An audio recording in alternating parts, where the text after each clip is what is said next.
Hi, everybody, and welcome back to a new episode of Through the King, our podcast where we analyze the life and personality of famous people from the point of view of the Tzolkin give us. My name is Karen, and I'm here with my friend Carol. Hi, Carol, how are you today? Hi, Karen. I'm prepared for our latest look at the famous person through their kin. I'm ready to take the bull by the horns, as they say, particularly in this. Yeah, Yeah, yeah, of course. Can you believe that this is our sixth episode of Through the King? I mean, we have analyzed six famous people and we have found a lot of things that it seems amazing, but it has really sense. So it's really amazing. yeah. Well, as you go through, it shows you how different people really are, actually. Yeah, yeah. And well, about that, don't miss any episode because each one has things that we found amazing. And well, there are really good ones, famous characters. So, about this character, especially, we have chosen. And we want to remember you that don't forget to voting to the next character. You can vote these ones so we can analyze them and well do our research and find some interesting things to share with you through their games. So don't forget to do your vote on the comments or on Instagram. And well, if you want, we can start with this character that we choose. That, well, it's a painter, one of the most famous painters in the 20th century. So, Okay, well, this in this wave spell, we are in Spain and Paris mainly for Pablo Picasso, who hey, some say is the most famous artist now of the 20th century. So, we have found a lot of characteristics of his energy in his life. And well, for start, we need to mention that he had born on 25th October 1881 and under the energy of blue rhythmic eagle, that is the king 175, and it's in this wave spell, the dog wave spell. So we have found that this phone it's repeated in his life a lot of times with a lot of synchronicities. For example, that in that solar ring that year for the Mayan calendar was the rhythmic six. That is his perfect analog if we watch the his oracle. And also, well, the rhythmic tone appears in a lot of time in his story, but maybe we should start for the beginning because his parents were really an influence for him, and not only in his life for being his parents, also in the energies. So we have analyzed, for example, his mother. for his mother, her date of birth was the 17th of June, 1855. Her king was the same of Pablo, a rhythmic eagle, so that's kind of a whole heritage, right? Because he took the same energy of his mother. So that's not coincidence, a great synchronicity, and because, of course, uh, we don't meet him personally, but for sure he had a lot of things from his mother. I mean, her gift and a lot of characteristics, of course, of this energy. But also we have his father, that of course it was a big influence for him. He was also a painter, and in this case, he had born on the 12 April 1838 on the magnetic sea. And if we watch his oracle, the seed for the eagle is the analog also. So had that connection, helping each other. He not only transmitted the passion for the painting to his son, he also saw his gift like a seed does, that always has that ability to see the potential in others. So he took a great decision in that sense. And you wanted to add it, about that, what we found? Yeah. So when Picasso was 13, his father had an unfinished painting of a pigeon, which was something that his dad really excelled and seemed to have a great passion about painting pigeons, which is not insignificant in the later story of Picasso's life. And he asked Picasso to finish it off by painting the feet of the pigeon, which the story goes Picasso did so well and was so lifelike, said that his father stopped painting after that, like literally handed the brushes over to his son. So at the age of 13, this magnetic seed that was his father did something that really is quite exceptional. Yeah, I think. yeah, of course. Yeah, and if we watch any Destiny's Castle, like they call it on the Mayan synchronary, we have periods on our lives of 13 years, when we complete some cycle. This decision from his father was at his 13 years. So it makes sense because Picasso was again in his solar revolution working the rhythmic tone, but with the sun. So it talks about some maturing permits, like he thought, well, I'm going to let that my son be more mature, because he has this wellness and this talent that he needs to develop and show to the world. So it makes sense. It was in that moment in his life, and that was the first step. So he can later go to Paris to make some connections with other artists and try to develop his talent. But before that, we have another things important that happened in his life, right?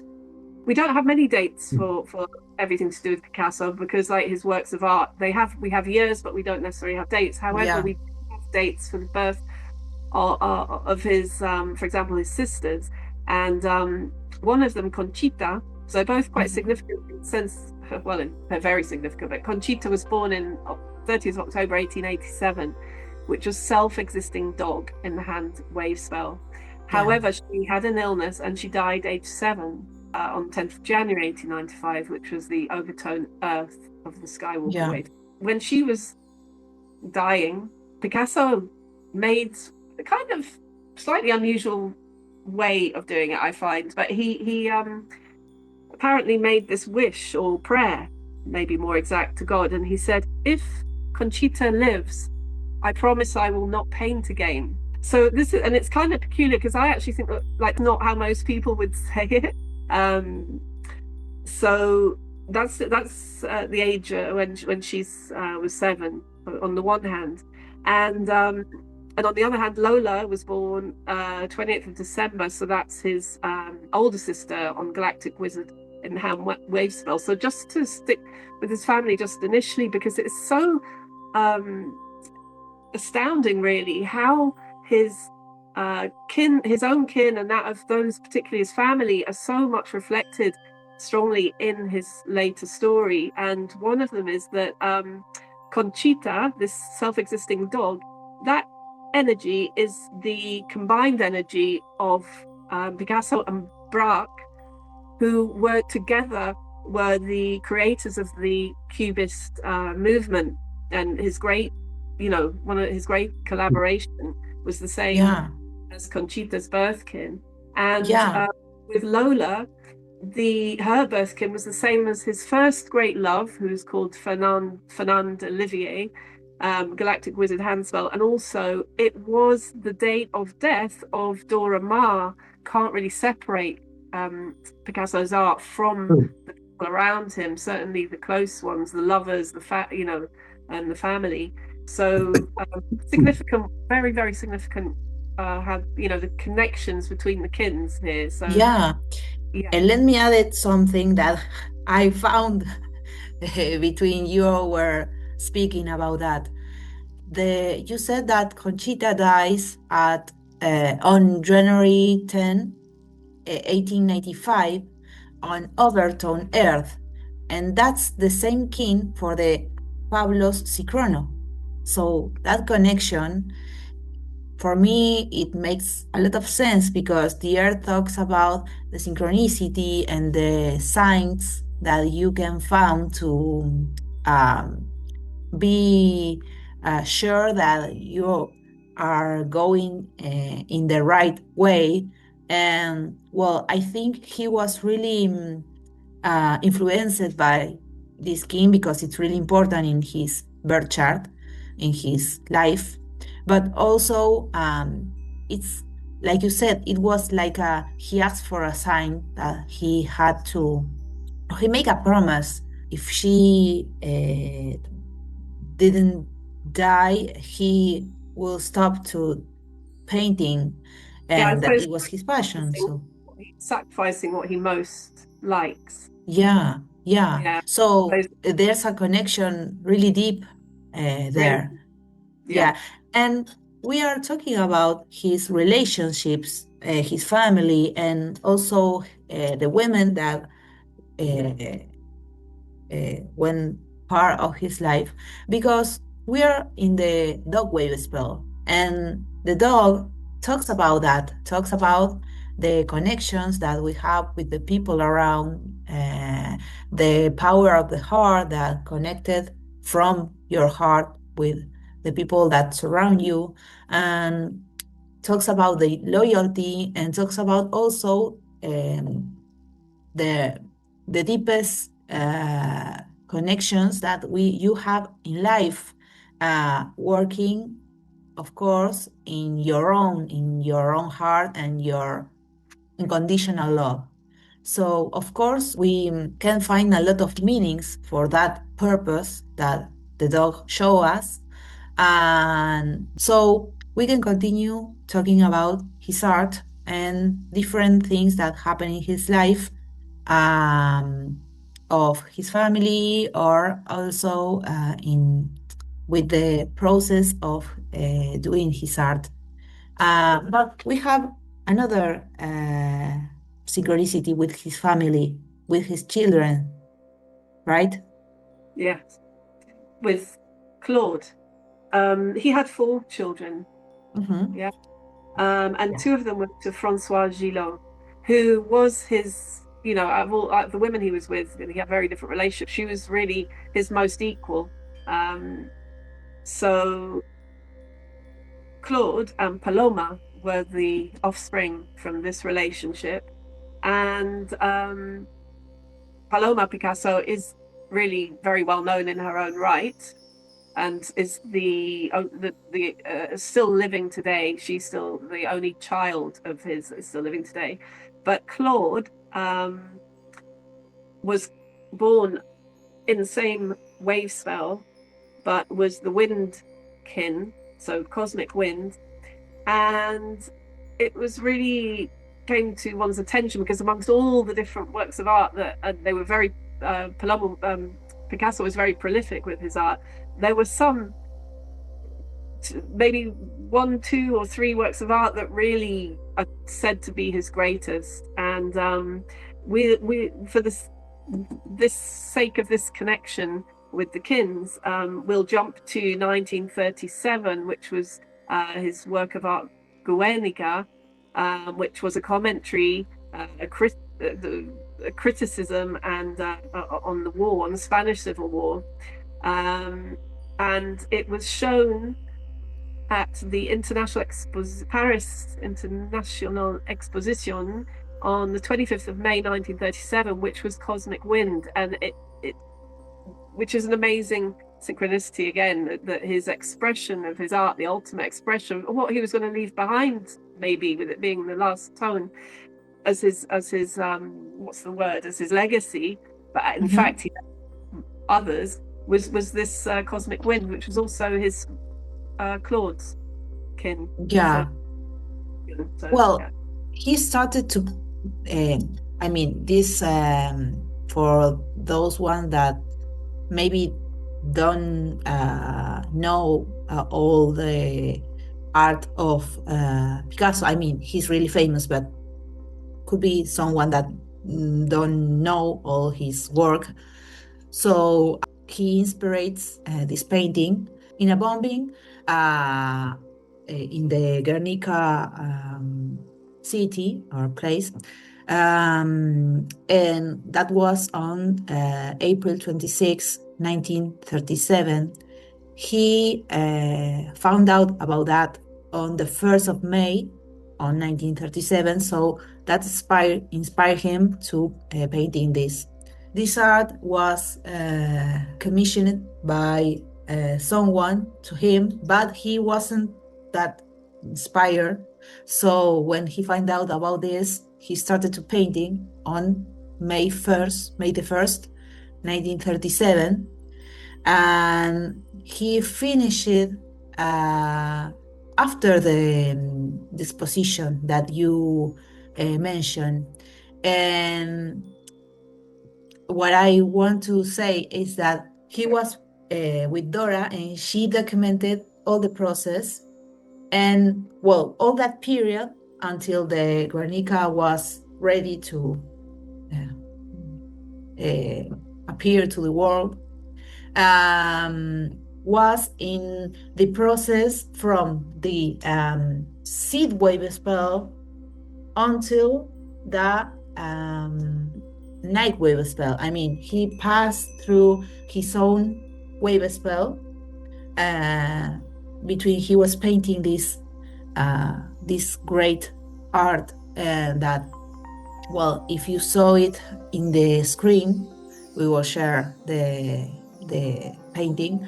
It's amazing. It's really different from other place, and the arts that from that era, it was really commune, right? So a big part of his story like an artist, and well, he was passing through his own wave spell and his own castle also when he was painting that. This, when you go back to Picasso sort of leaving Spain to go to Paris, and initially his paintings in the early, like from 1900, are sort of shifting away from the classical paintings Yes. of that time, until we get to 1907, and then we start to see this really the precursor to Cubism in his work Les Demoiselles d'Avignon, which was so shocking to he only showed it to his fellow artists in 1907, and they said, this is so scandalous, we'll find you hanging from in the a rope in the square, the square, if you show this painting, which was of women in a brothel, but also but also the way they were painted, and we show this on the screen. We start to see this. I don't know, maybe what Picasso became more famous for. Well, no, he actually, this is the thing. He's an eagle, right? So he's through his life, shows things from every different angle. But what's significant Exactly. here is how there's this break from the classical. You know, he takes this hammer, it seems, and breaks this image that I think he found was so hypocritical because, for example, his dad, who he learned so much from, at the same time, he objected to this hypocritical life that his dad represented, where you go to the church in the morning and you go to the brothel in the afternoon, and yet the painting that we see is at that time is of the perfect families, Yeah. and what he objects to is the hypocrisy of it, and so he comes along and just puts a hammer to that image and says, no, there's more to it than this, Yeah. and I would just like to, because I remember I mentioned this to you, and I said I just want to get this in there. What it reminds me of, what he comes along and does, Picasso, reminds me very much of the Aztec moon goddess, Coyolxauhqui. Oh gosh, I can't pronounce. Coyolxauhqui, I think. Coyolxauhqui. Okay, so there's this membered moon goddess, and I think it's really interesting to look at his work like this. Again, it allows us to be more objective, because we're not just, this isn't just somebody's subjective view that he's showing. Really, he's kind of like going, this, like, behind all of this, there's a lot going on, and Yeah. so it's Yeah. in a way to look at the inner world, what's going on behind, our mask, so to speak. Exactly. Exactly. And we have this definition of the eagle that we did it on the Maradona episode, but always it's good to remember. So we're talking about an eagle that has that power of vision, that sees through the things and through the people, and that sees things that we don't see. So it's like a visionary, but someone that it's one step closest to the maybe the truth, or the a point of view really different from what we saw. The eagle is to take a distance from something, to change the perception of something. So he leaves his home, of the Andalusia in Spain, and goes to Yeah. France, where there's this, which is at that point this hotbed of creativity and looking at things differently through art. And really, we wouldn't be looking at things today if there were not these people, almost, who played this role at that time, which was to, sort of break up this uniform vision of everything, and Yeah. reveal what is going on really underneath. Of course. Of course. And that amplifies his creativity, of course, because he had a lot of ideas different from uh, the way that people saw the art in that time. And well, also he is a big influence for a lot of artists before him. So, but like you said, there are something about uh, maybe an inspiration in the ancestral. I mean, you found this connection with the Aztec art that we will put on the screen so people can watch the goddess. Um, and well, I think it's really interesting the way that he tried to broke all the molds, maybe, um, to develop new ideas and new resources to the artist community, and also, well, the world, because also he found a way to protest about things with the art. His work 100 years before Instagram, people going to his atelier, like his workshop, every Yeah. day to see what he'd produced that day. So he wasn't hiding things. He may not have had full 360-degree awareness of his own shadows, but Yeah. he was transparent, and to a certain extent, and even his family later, like Francoise, in a book she wrote about him, and particularly Paloma, in an interview, the only one I know that exists, where she talks about him. It really Yeah, brings balance into this, this work of his, this lifelong work, really, to look at everything from every angle, and with a yeah, particular focus really on this, the human versus the animal type of, kind of dichotomy or duality, we might yeah, call it. yeah. Well, it's difficult to separate the energy from the artist, and of course, our ethics and moral values from today, from before. So this episode that we are doing, it's not for judge him, only to analyze him, like we did with all the characters that we analyze. And well, we can continue for eras because there's a lot of interesting points that we would like to talk about, like like we said before we started, the different cycles in his life that are connected with the different um, uh, piece of art that he did. I was, for example, you talk about uh, the Pablo that left his family in Spain and goes to Paris to grow up. And well, if we watch his Destiny's Castle or his energies in his birthday, for example, in that period he finished 13 years of transformation with blue purpose, blue wave spells in his purpose, and he started to live at his 21, more precisely, the yellow period, I mean the maturing period.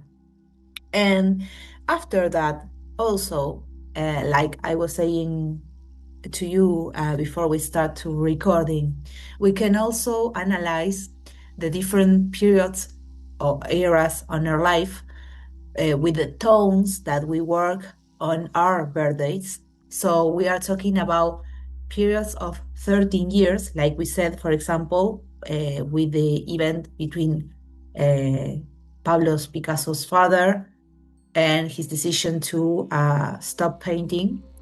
And that was at the Pablo's 13 years.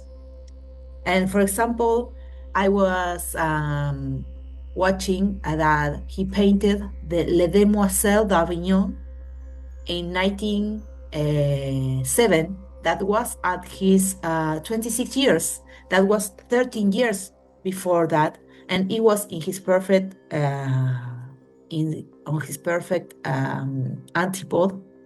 But it was again in the rhythmic serpent, in the rhythmic tone.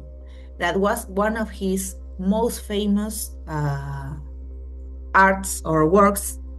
And well, also we can analyze a lot of periods, but he dies at 91 years. So that was, he completed his seven period of 13 years at that point. So he was on the rhythmic dog in that year. So it's really interesting because he was like in the arts. We are talking about periods. I mean, in his life was the blue period, the rose period, the cubism, and well, in our lives also we can analyze like a solar revolution. Says in the traditional astrology, we talk about 13 years periods that it really has an impact on our lives.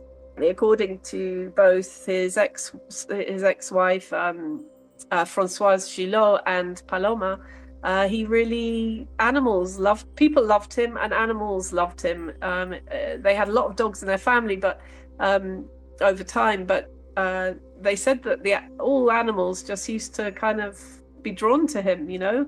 So there is that on the one hand. On the other hand, I would like to say that one of the images I think a lot of us think of when we think of Picasso is the dove, Yeah, right? Okay. yeah, The dove, which was, I've just got to find my dates for this. Okay. All right. So um, his image of a dove was chosen by a friend of his who saw it in his workshop and said, "Oh my goodness, we need that image for the poster for our like conference peace conference in Paris," you know. And to which Picasso said, "Well, actually, it isn't technically a dove; it's actually a pigeon, but you know, it looked." They said, "Oh no, that's fine."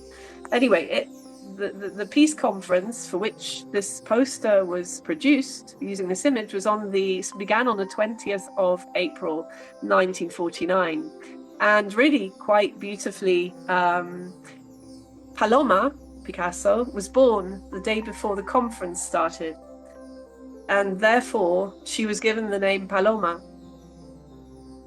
And yeah, it really is like, when I've watched this interview with her speaking, she really takes her name very seriously. You know, she says, you know, I yeah, felt a great responsibility having this name of the dove, you know, and of peace. So she acknowledges that he was not, you know, the relationships with her mother were complicated, but she said that with the children, we didn't have that relationship. He was great with us. We had a wonderful childhood with him.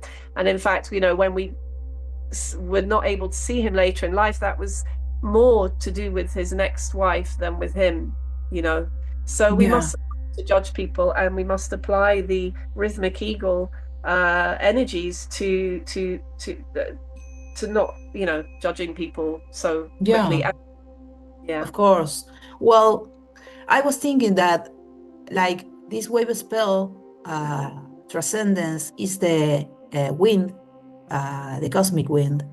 And we have some quotes that Pablo say that also explains the way that he uh, see life or experimented life.